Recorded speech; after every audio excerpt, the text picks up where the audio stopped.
Good afternoon, and thank you all very much for coming. As you've heard me say many times, at Louisville Metro government, we're working every day to make Louisville a safer, stronger, and healthier city. And a big part of that is the ongoing work to reform and improve LMPD, to strengthen the level of trust with the community that we all serve, and to provide our officers with the guidance, clarity, and leadership they need to do their jobs right. That's especially important now as we announce some necessary updates we're making to some very important policies, practices, and procedures. These are approaches that address how police officers respond to some of the most difficult and dangerous situations that come up in public safety.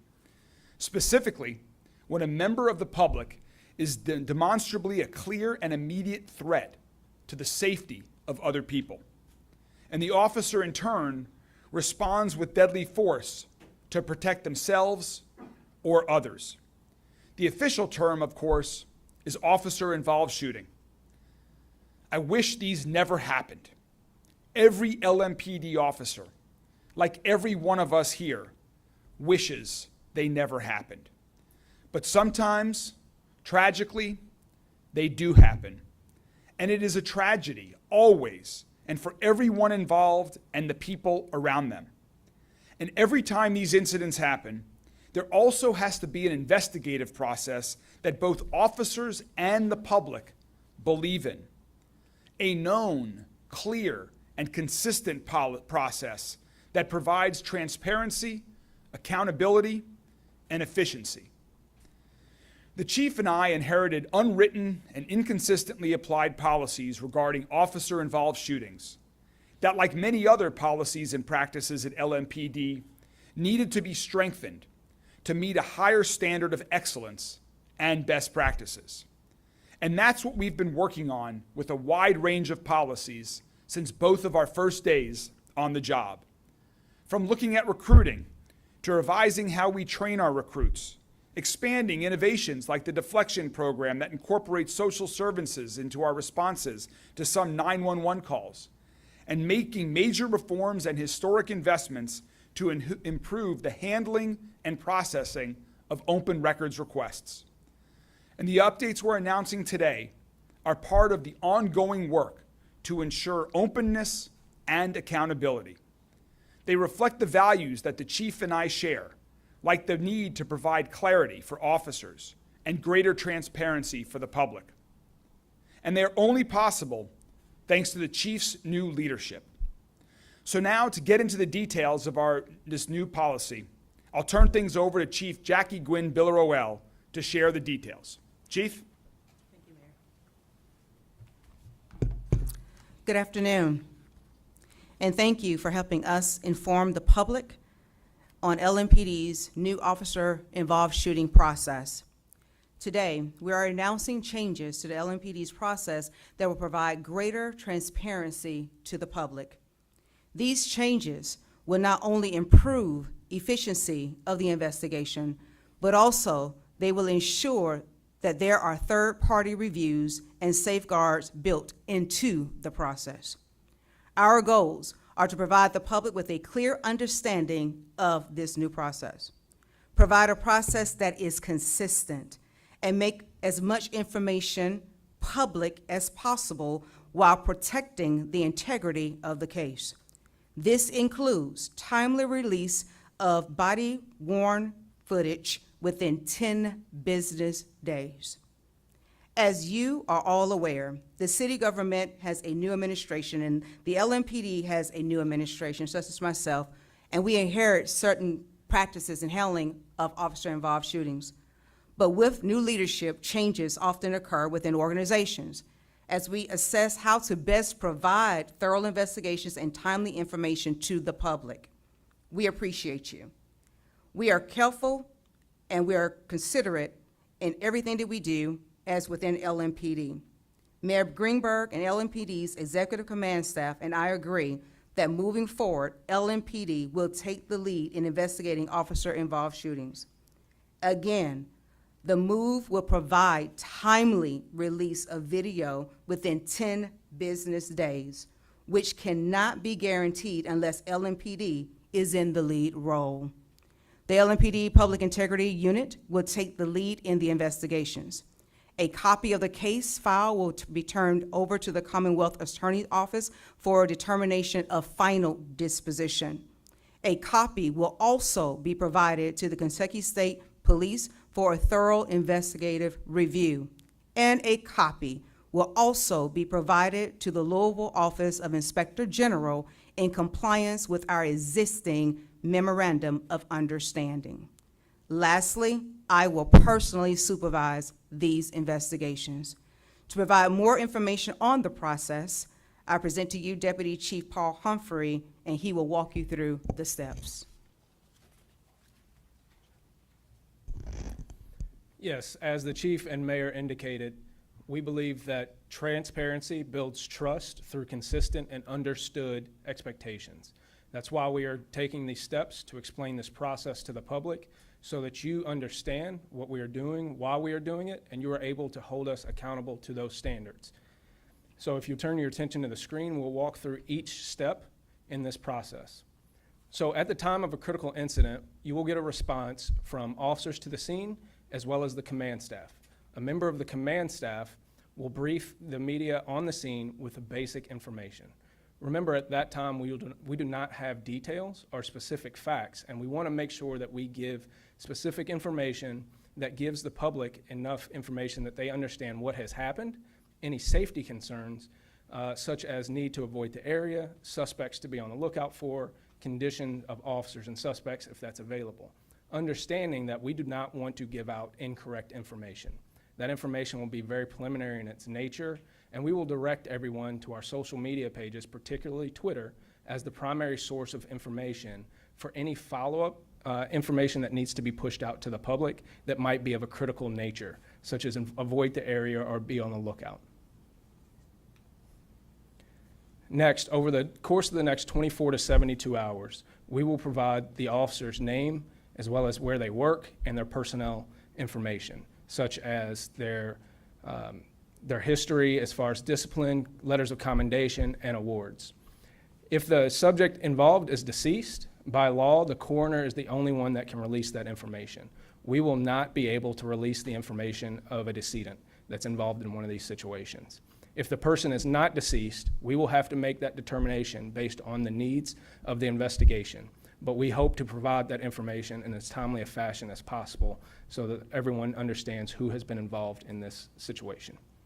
To the body camera video, as the chief stated, our goal is to release body camera video within 10 business days of the situation. I will go into details in just a minute about how that will be done and why it's done in that fashion. And then lastly, the criminal and administrative investigations will continue. During that process, the Public Integrity Unit, which we commonly refer to as PIU, will investigate the shooting as a criminal incident. They are all investigated as criminal incidents, as well as the professional standards will then begin an investigation of the administrative process.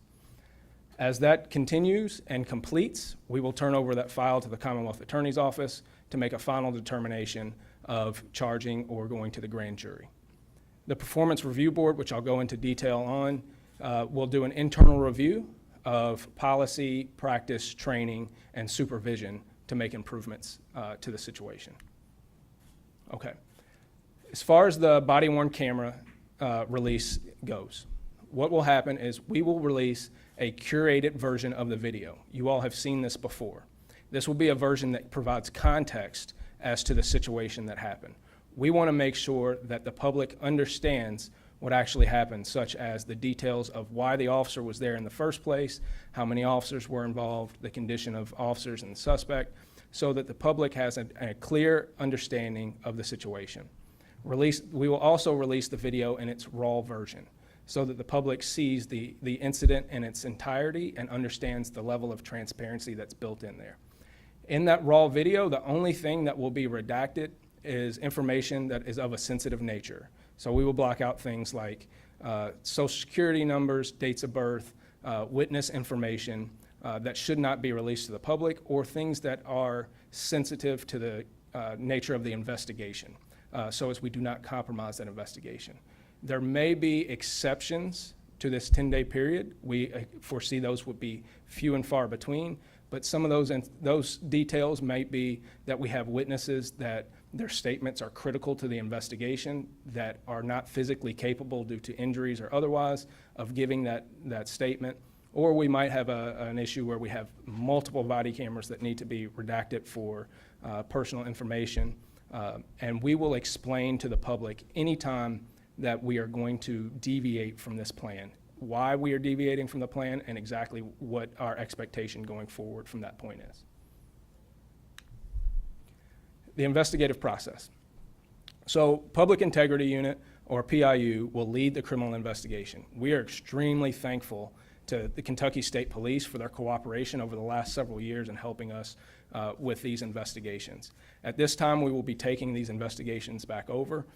We have investigators that have experience and training in the areas of officer-involved shootings, homicide investigations, and the quality of investigation that they conduct will be able to be verified through our transparency processes that will follow.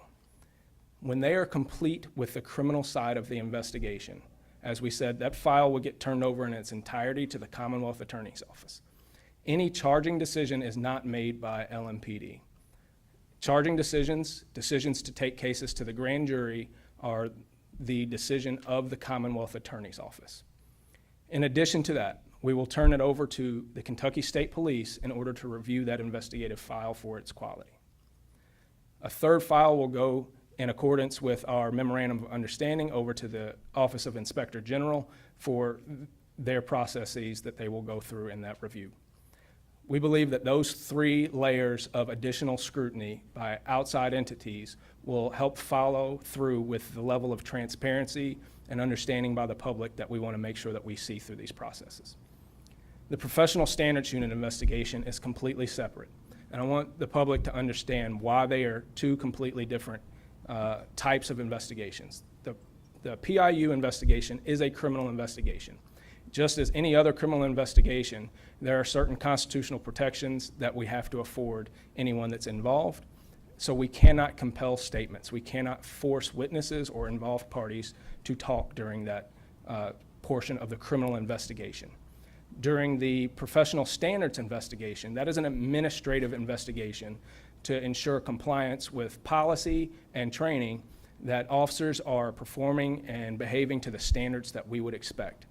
During that investigation, we can force officers to provide statements. Nothing in the Professional Standards Unit investigation can be used in the public integrity investigation on the criminal side because of its nature of being a compelled statement. If it were to do so, it would taint that criminal investigation. So we have to make sure that those 2 investigations are bifurcated and kept separate. As far as how the officer is dealt with during a critical incident, the officer is immediately placed on administrative leave pending the investigation. They will have interaction with our unit called peer support that will make sure that they have the social and emotional supports that they need. At any time during this incident or investigation, the chief has the sole authority to apply discipline related to the incident to the officer. She has the discretion immediately to take action or to take action at the end of the entire investigation. Prior to returning to duty, once that determination is made by the chief and the executive staff and everything is cleared, the officer will have to go through a psychological screening to make sure that they haven't suffered any negative effects of trauma that would prevent them from being able to return to duty. They will be ordered to go through any supplemental training that we have determined prior to their return to duty.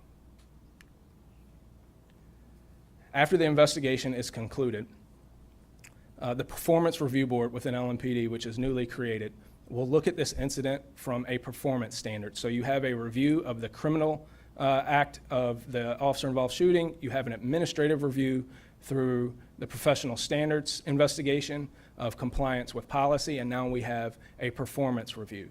During that time period, there are subject matter experts from different areas of the agency that will review the incident to say, if the officer performed really well, why did the officer perform well? Was it because our policy, our training, our supervision has guided that officer to perform in that way? And if not, what do we need to change to make sure that all officers will perform to that same high standard? And if there are gaps in policy, training, and supervision that need to be dealt with at the agency level, what steps do we need to take to make sure that those gaps are filled? And so after that performance review board, the officer will be given whatever training that has been determined. The chief will make the determination of the return to duty. At the end of all of this investigation, after the officer's return to duty, understanding that both that criminal and administrative process can be very lengthy, we will make sure that on our website, every step of this investigative process is published for you to see.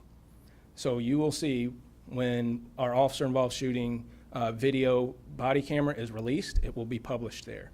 When the case is turned over to the Commonwealth, it will be published there that we have turned the case over.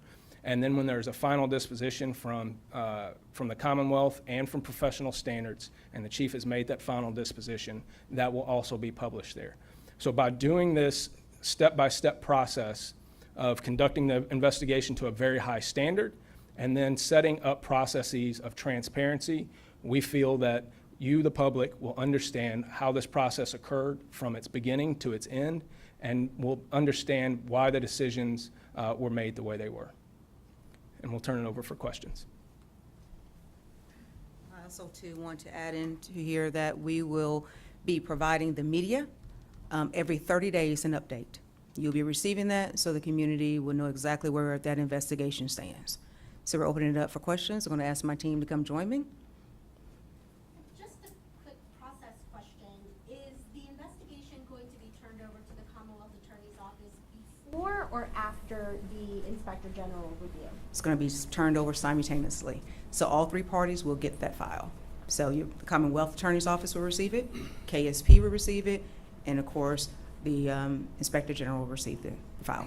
So if there are any issues with the investigation, like if KSP has questions about one particular piece of the incident, would they then have direct communication with the Commonwealth Attorney's Office? That is correct.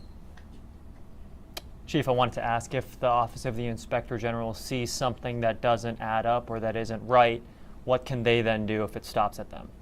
Okay, so Mr. Ed Harness, I called him earlier today. Is he in here? I'm sorry. Yeah, there you go, Mr. Harness. Come on up here with us, sir. Come on up here and join us. So I called him earlier today, and so within our memorandum of understanding that he will be able to actually review the file. So simultaneously, all parties will review it. If he sees something, whatever his process is within his office, they will follow that accordingly. And Yes, what does he have the power to do if that were The the same case? power that he has right now. And so I'll make sure you get that memorandum of understanding as well. So to say he can make recommendations to me on that file, and at that time I'll receive those recommendations. But again, I still have the final authority to issue any discipline necessary. Thank you, Mr. Harness, for joining us. Chief, what about the officer himself or herself? So, if something happened and it was, I don't know how you describe this, a bad shooting, and the officer winds up in court or facing charges, him or herself, then the evidence is already out there within 10 days. How would that affect that whole process on the officer's end and with the union, I guess? Again, it goes back to if there is a bad shooting, I can render immediate discipline immediately. So I will make that determination, whether or not that person needs to be terminated immediately, or are we going to continue to follow through with the investigation. But if we see that this person is in criminal court from that and the Commonwealth Attorney has made that determination, you can, pretty much come to that conclusion. But I meant more on the officer's side, defending himself against maybe criminal charges for a shooting that he's involved in, the officer. They still have their rights with FOP, right? Correct. Within their own attorney, so it still works the same. Okay, yeah, how does that work? So the criminal process will occur just like it would for anyone else that has video out there, right? So the court process will go through, but that is a concern for us. That's why we want to make sure that when we release this body camera video, the timing of it is the 10 business days, so that we can make sure that we get statements in that investigation prior to the review of the body camera. We want to make sure that when an officer or any critical witness gives a statement as to fact, it's the fact as they recall it, not trying to articulate what they saw in a video. That's why we need that critical time period to be able to interview critical witnesses to any of these situations. Does that make sense? Yeah, Okay. gotcha. Thank you. Chief, what is your response to members of the community who may have concerns with LMPD being the forefront of these investigations as opposed to someone like KSP? Well, I will submit to you that now we have additional layers. Before, we didn't have the Officer Inspector General. So now we have Mr. Harness that's in play. Again, KSP is not going anywhere, and they're going to actually review the file. And again, the Commonwealth Attorney is going to have it. And so, again, I'm very confident as to the work that we do as an agency, and we service other surrounding agencies, 22 of them to be exact. So again, we have that experience and we know exactly how to conduct this investigation properly. But again, we have those other layers so the community will feel comfortable in us moving forward. Chief, last week you talked about a number of different administrative actions that you've taken since you became interim chief. I think it included 7 firings, 4 that were in the process, a number of other discipline that was handed out. Will the publishing of the criminal and administrative reviews on LMPD's website apply to some of those that have already happened in the last 2 or 3 months?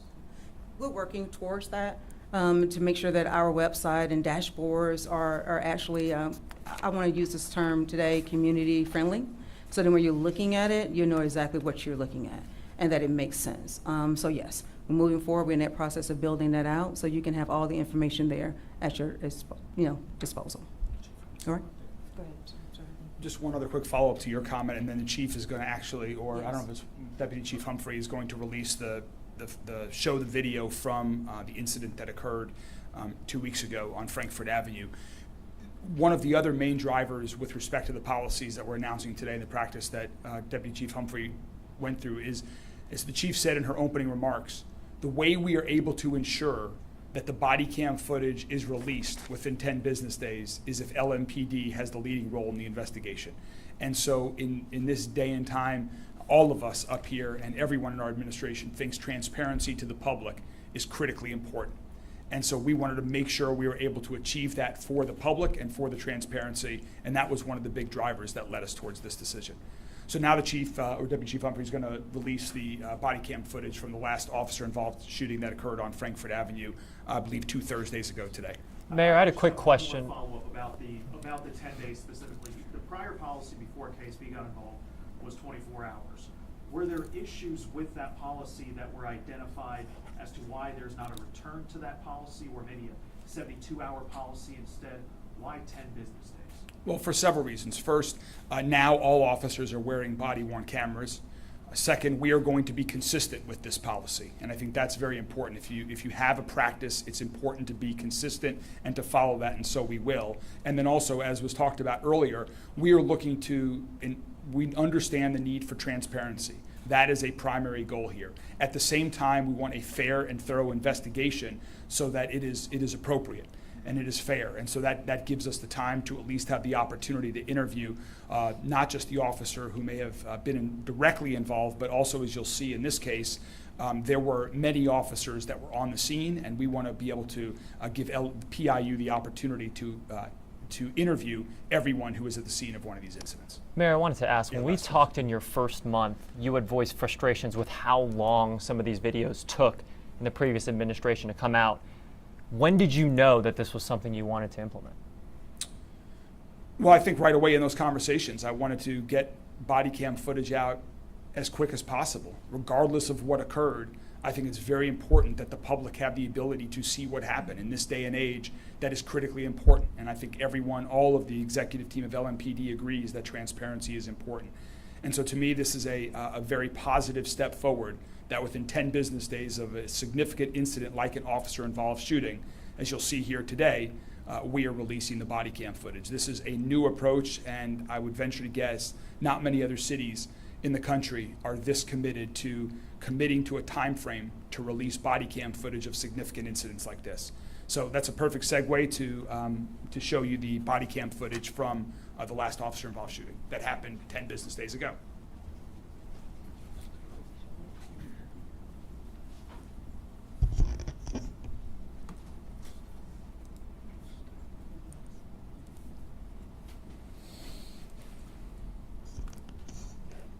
Okay, so this incident is from August 3rd at around 10 p.m.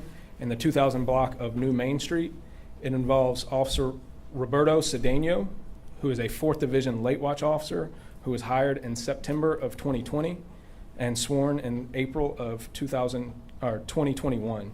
He has 4 letters of commendation and no record of discipline in his personnel file. I want to remind you as we watch this video, we are watching an incident where someone lost their life.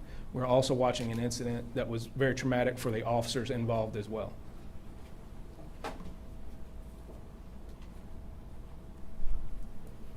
On August 3rd, 2023, around 10 p.m., LMPD's 5th Division officers received a call from a community member to respond to the 2000 block of New Main Street on a report of gunshots being fired in the neighborhood. Preliminary information reveals that a resident heard a loud pop outside. Initially, the resident was unsure if the sound was a gunshot. When the resident went outside to investigate, he saw a backpack and a laptop under his truck directly in front of his house. He then heard additional gunfire. When officers arrived on scene, they spoke to the resident and began their investigation. At approximately 10:19 p.m., officers advised they heard shots being fired towards their direction. One officer advised that he may have been struck and felt something hit his leg. Roughly 10 minutes later, the individual fired shots near the officers on New Main Street. Additional officers on the Frankfurt side of the incident began responding to the gunfire. A short time later, a subject was located in an alley and pointed a handgun at Officer Cedeno. Officer Cedeno discharged his weapon, striking the subject. A loaded firearm was found in the individual's right hand. The subject was also in possession of an additional magazine loaded with ammunition.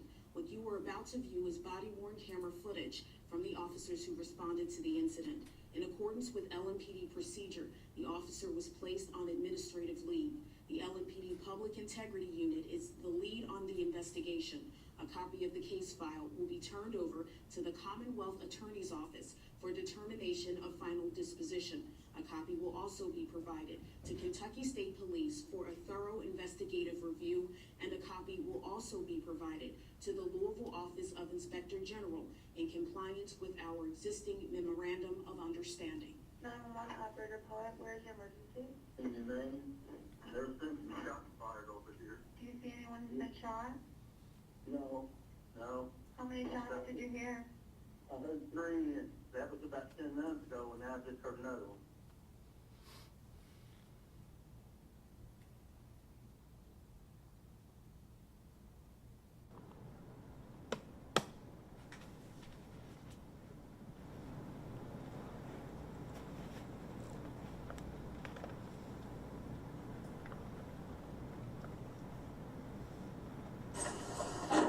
Hey man, what's going on? I called them. Okay. Look, I'm in my house. I hear what sounds like 3 shots. Okay. I had a car on, battery truck around back. I'm like, fuck, the battery probably blew up, you know? That's the first thing that went through my mind. Sound like gunshots though. So I go around, and I go back there, and it's fine, I take it off charging. Well, I stopped in, my sister lives right here. I stopped in to see her. And when I come out, as I was walking down this sidewalk, it's been like 20 minutes, right?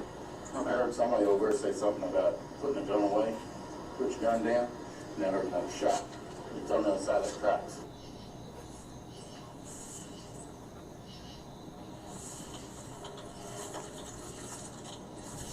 Metro. Shots fired, shots fired. New Main Street.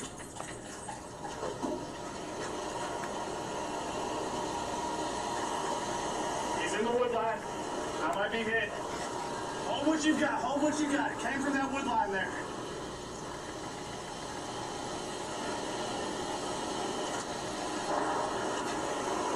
I felt something hit my leg, just heard another round.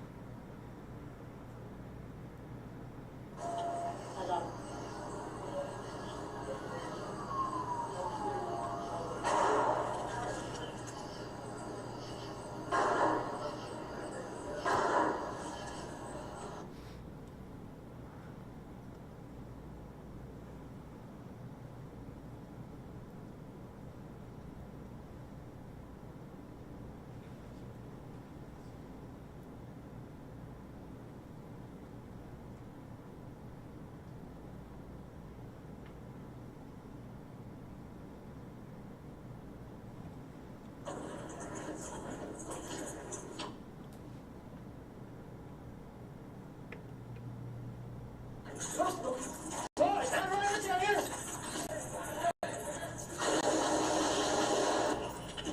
Shot fire.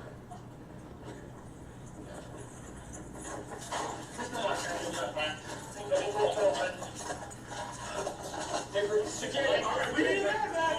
Go get a med bag. All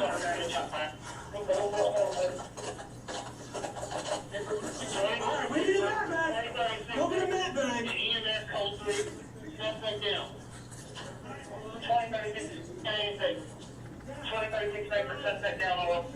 Hey, can you hear me?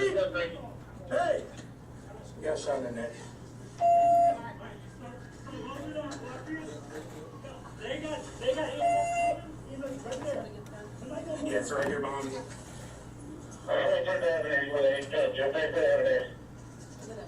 Next time. Yeah.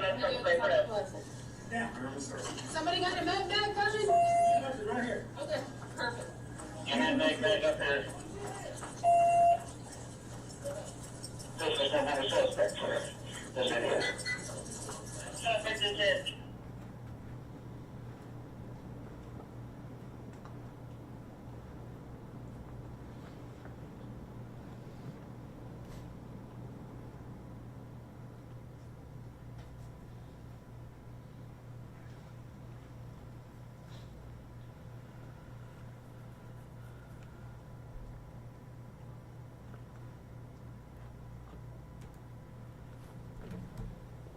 So what you've seen is what will be typical of the curated section of an officer-involved shooting video, where we've given an explanation of the circumstances, as well as slowed the video down. We've paused it so that you could see how the person was positioned with the gun in their hand, as well as later highlighting the gun that was next to the subject after the incident. The entire raw version of this video of both officers, Officer Reinhardt as well as Officer Cedeno, will be posted to our YouTube page so it can be viewed in its entirety, with the only redactions being for protection of sensitive information. Thank you.